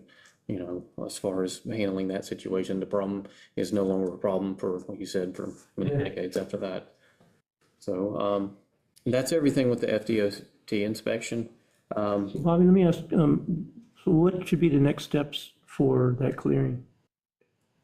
I guess Craig, I'm not sure if Craig had already started if he had anything in mind yet, as far as progressing forward with that, other than trying to identify exactly what trees. But if everybody is in agreement there was a board, that, we do whatever we got to do to get it clear. David Smith, typically, and I don't know what, because I wasn't there with you, typically what he does is tells you the ones that are going to be a problem possibly next year or in the very near future. They may not be an actual violation, or they may be barely violated. Right. And that's what it is with the pictures there. I don't know if you had an opportunity to see the pictures that he sent. He did that for us to say, hey, let me show you what I'm seeing. And he did this little digital enhancement here to kind of give us an idea. And it's just barely clipping. But again, no matter what, it's still going to be, eventually is going to be. And our next inspection is next September, so if we could try to get it done in this year, this calendar year. So you've done this before, Scott. Do you have recommendations for how to proceed? Well, I didn't. Chad was short with our forestry guy, and then of course we lost Terry. Here's something I was going to suggest. I don't know if she'd be willing. I don't know if Craig she's left our board, which I think we all hated, because, I mean, she was interactive when she spoke, she was intelligent, not like me and Buck. You know? Look out, look out. But I don't know if she wouldn't work as a contract consultant to us. This is what she did with Rayonier for decades. If we could get Terry to just come out here and say, hey, you know, we'll write you a check, give us a price, and let her handle the bidding. She knows how to scope it. She knows who to go to. That'd be my recommendation, to see if we could contact her and see if she could help us align. Mary should on her books have some, in fact, we found one revenue stream where we got paid for some logging in the past, where it would give us one logger's name, but I don't know any others, and I don't know where that would be kept.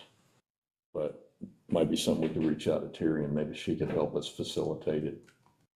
Dave, do you remember, having done this before? Like that area that you cleared up by 1129, was there? That was Chad Richard. I just told him as in the board, and the board came to a consensus, yes, that's a good idea. We voted on it, and Chad handled it. He had the contacts, and he bid it, you know, just like you do everything else, try to get the top dollar. Yeah.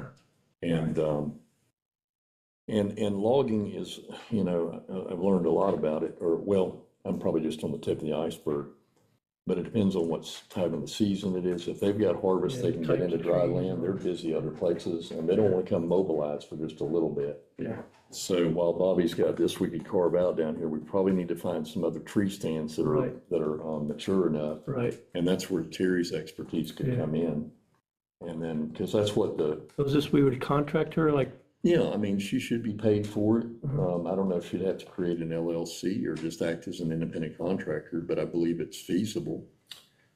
So one other resource may be Florida Forestry, That could be, maybe they could share.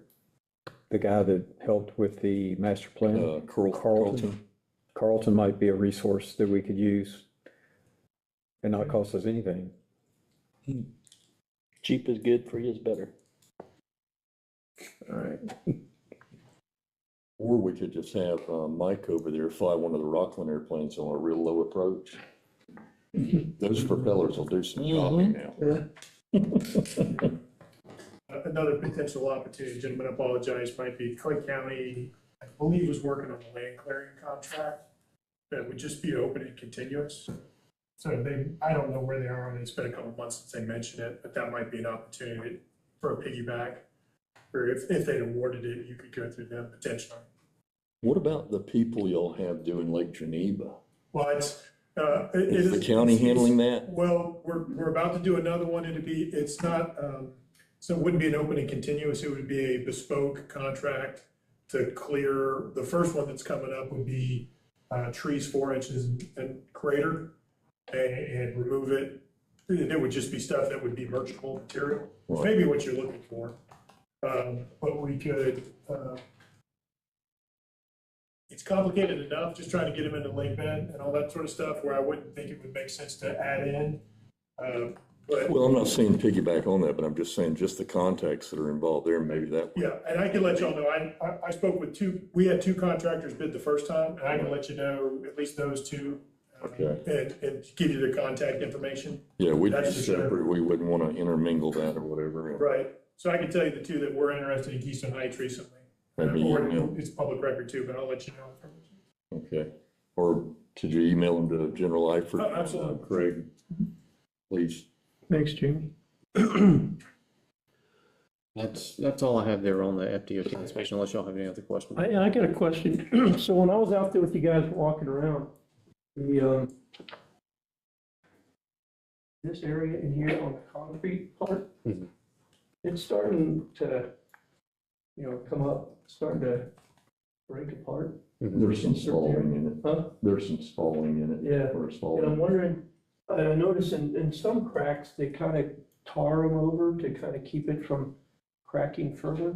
It's actually. But to me, I saw enough that, I'm used to flying jets and being worried about the foreign object damage of the jets sucking up. But obviously, we don't have a whole lot of jets here, but I was just wondering whether or not that's a concern for, the general aviation folks. If you've got, pebbles that are coming up out of the rock, out of the concrete, is that something that Prop could pick it up. Huh?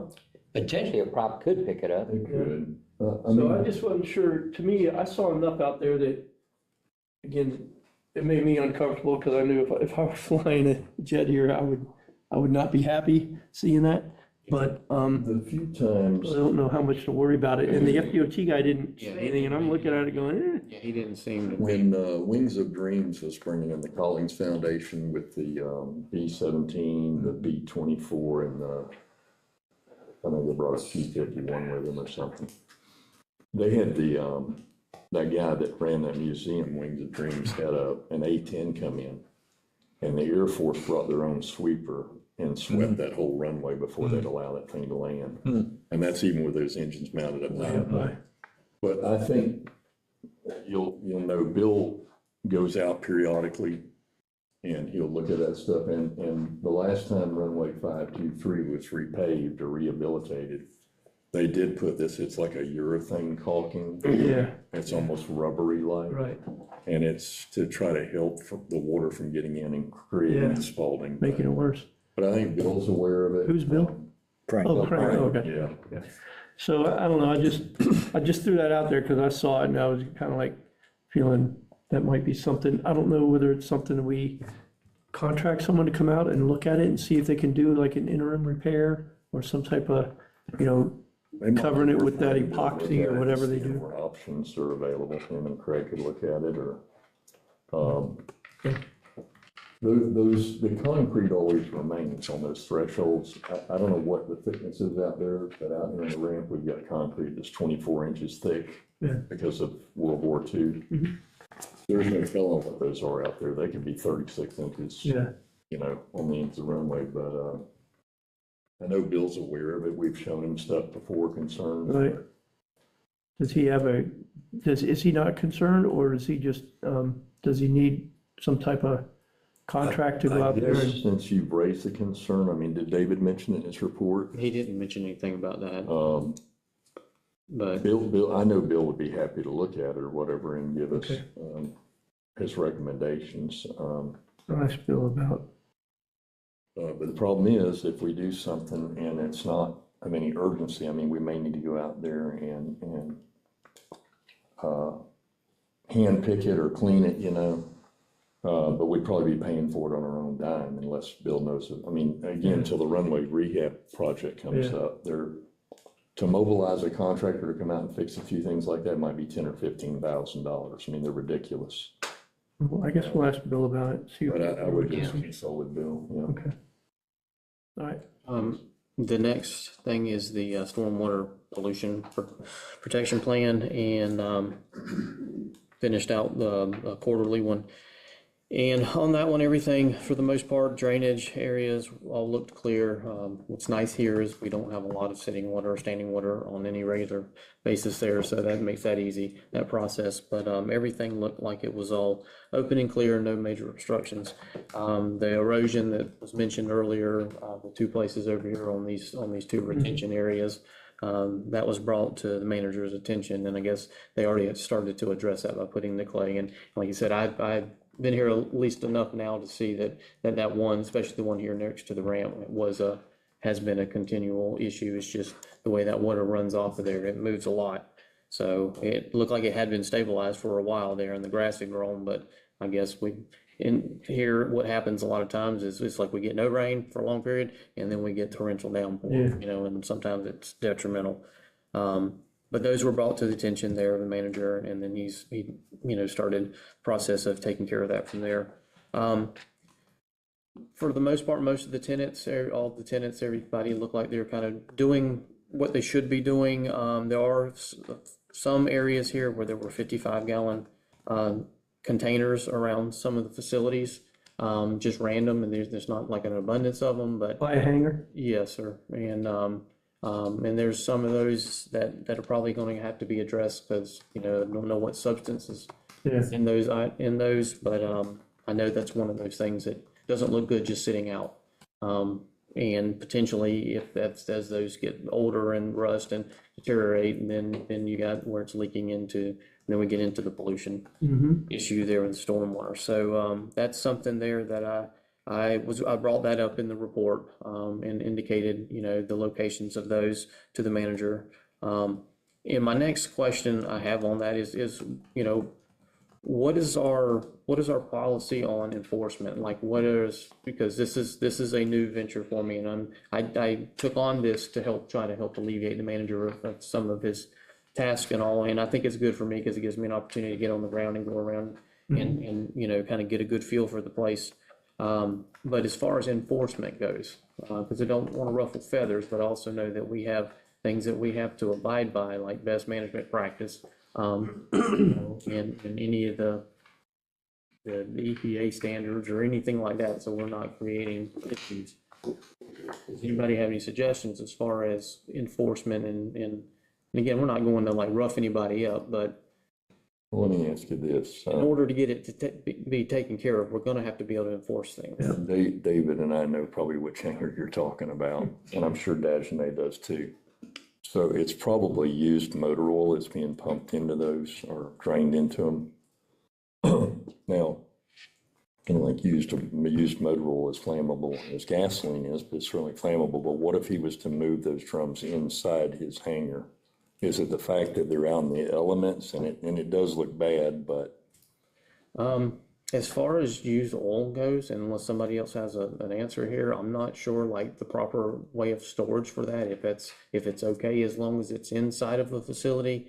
I'm just familiar with like flammable liquid lockers and things like that are like all of the appropriate things. And I know like, regular oil, gasoline, those type of things and all are always kept in that type of situation. As far as used oil goes, I don't know if that's something that has to be, when it's done, it needs to be every so often hauled off site or. I guess it would be ultimately up Because to. I'm not an inspector, I'm not I don't have all of those certifications. Well, if it, again, I'm pretty sure I know the hangar it is, but it might be that Well, we just have to tell there's that more than just individual. one, but they're the one that you're probably thinking there, that is They're on the definitely, exterior, yeah. yes, and there's like a lot of loose items as well, and those just all could become hazards, just nothing else, flying hazards. Yeah, I told Craig, I think he needs to get out there and just clean them up. Tell people, you can't have junk outside the hangar, that's just not the way we operate, so. It's kind of going back to that least discipline again too, right? I mean, there needs to be holding people accountable for the conditions of the space right outside their hangars. And you look at 95% of them are pristine, and then you got 5% of them that they got junk everywhere. They got big old oil drums open, they got picnic tables and plants and just junk all over the place. And I think it's the airport manager's responsibility to hold people accountable, clean your stuff up and get it out. We do have a waste oil, I can't remember the name of it, but we have it in the maintenance shop, and it used to be unlocked. And when Maria was here, the previous airport manager, I came in and there was just oil coming out of the top of it. They had filled it all the way to the brim. Ouch. And the airport was paying for that.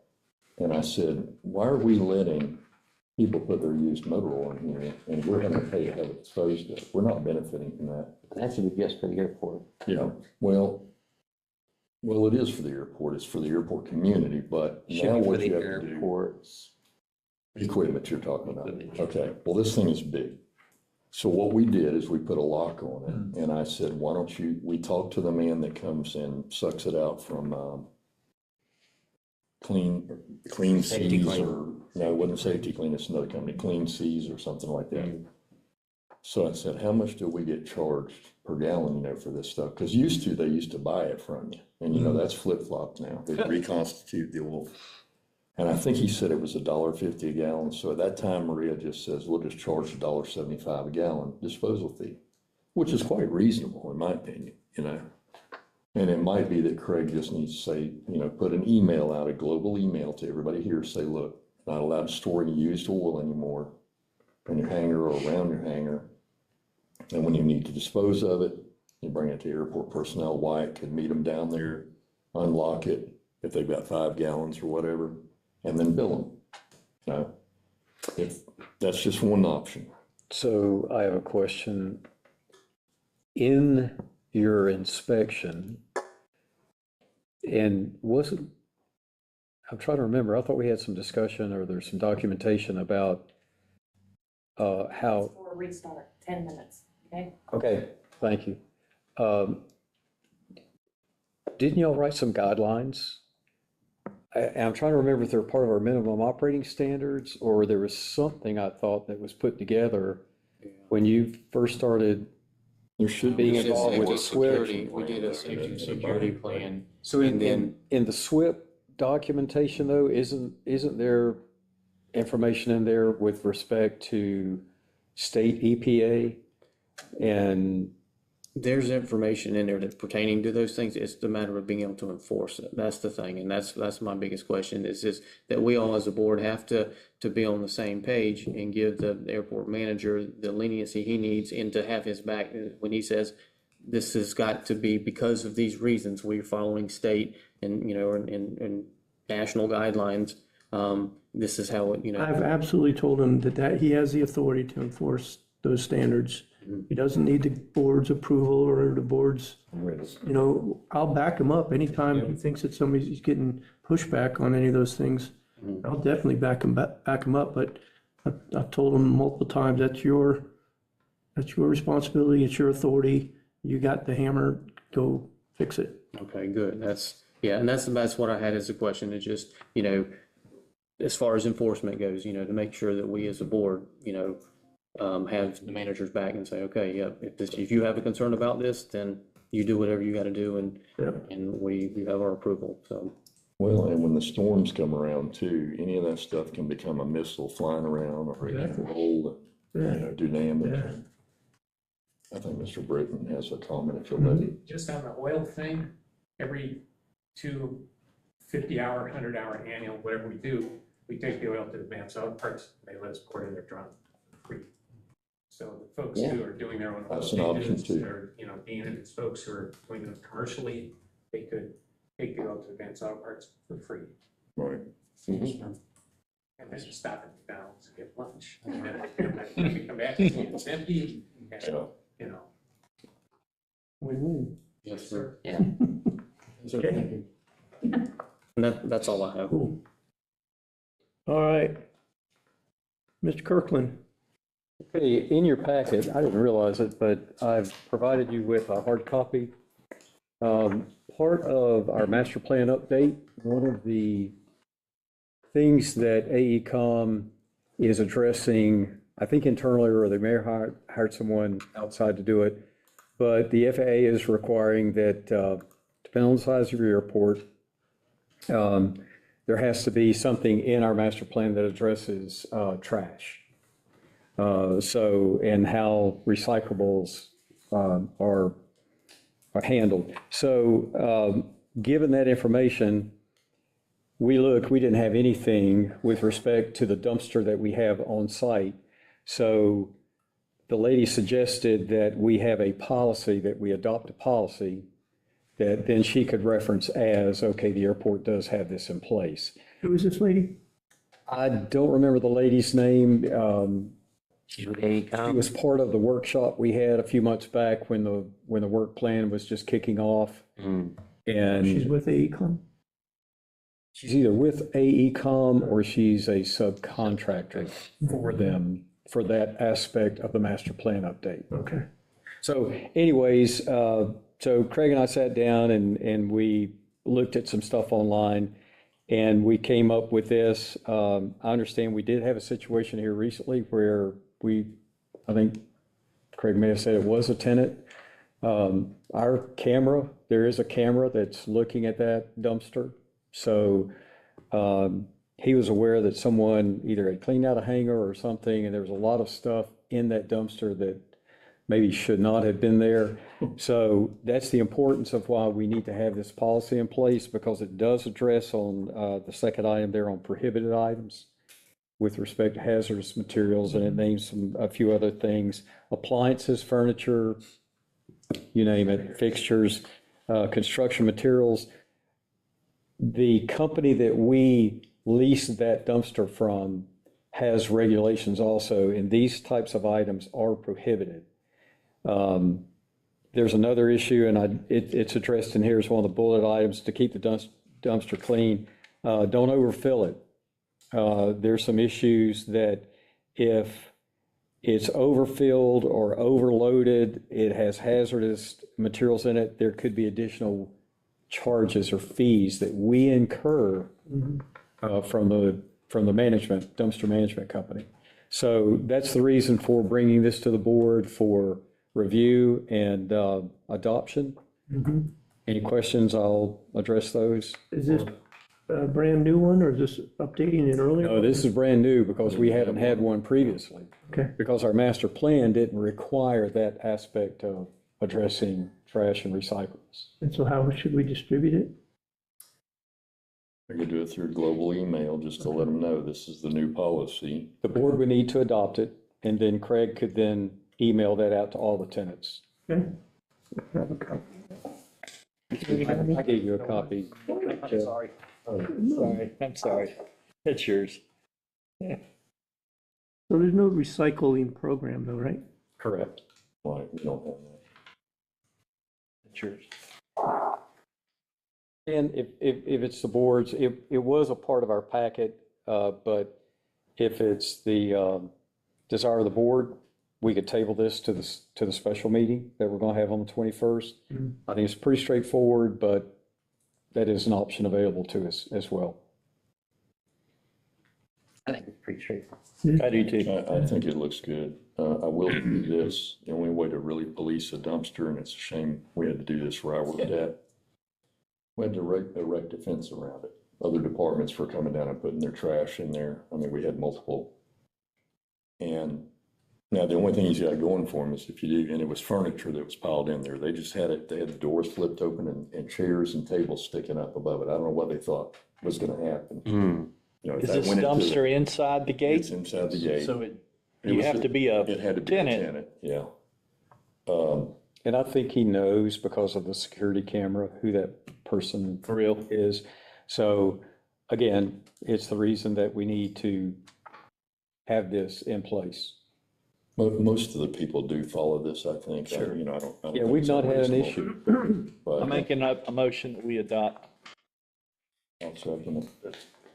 Any discussion? All in favor, say aye. Aye. Opposed, say nay. Dumpster policy passes. All right. So Bernie, did you have anything else? I'm done, sir. Airport manager not here. Booth. Hi, gentlemen, do we need to reset or? No, it's fine. It's already done. Oh, it's already done, okay, so I'll knock it out really quickly, just a quick update on, we talked last time about a temporary construction easement off of Lake Road with the turnaround. City council passed that on the 18th and approved it. We got that to Clay County, they've already gone out and done the work, so if you're driving down Crystal Lake Road, you now see a monstrous drainage ditch or a drainage area now that was just absolutely shrouded in the woods, so that one's done. All the budgets were approved this past month, so the airport's budget was approved on the 18th. No issues there. We did, at the last city council meeting, have a pretty robust discussion on Greater Keystone Heights. And, you know, I had proposed to city council approve a definition of that as a 10-mile radius around Keystone Heights. That was not approved, or we had some discussion about going broader than that, going smaller than that, and potentially just using 32666, the Melrose area code, in addition to 32656. But ultimately, the board, or the council decided just to table the issue and discuss for future discussions and potentially looking at it along with the charter review committee that's coming through in the coming year. Though that might deal with certain issues as the actual seats. One of the discussion points was potentially adding a second Bradford County seat. So none of that's approved. It was all just board discussion at the last board meeting on the 29th, but overall the issue was tabled. So if we're down a member for a while, which it may be since we haven't got any of that, is a quorum 3 or 4? If we only have 6. You're gonna have a majority of your, No majority if you have an even number, right? It'd be 4. 4? You'd have to have 4 people here. Okay, And if you have a tie, I don't know what you're gonna do because there's no tiebreaker. okay. The last update I had was on the audit. We have been working with Reddish and White. Reddish and White did gain additional audit capacity, which began work, I believe, around the 24th of September. I haven't got any good updates, and I'll keep working with Greg as we continue to work with him and see what the time estimates are completing both the city and the airport audits. That's all I had, unless the members had any questions for me. With respect to the audit, I know Craig has been in communication, and I'm sure you have too, with the Secretary of Commerce with respect to us being not complying due to circumstances that were out of our control. So we're still good there, both us and the city, with respect to our We audit. have certainly had email communications with them, notifying them of the situation. I don't necessarily know if we're good, but we've certainly notified them Okay, of the situation and continue about it. Thank you, ma'am. very good.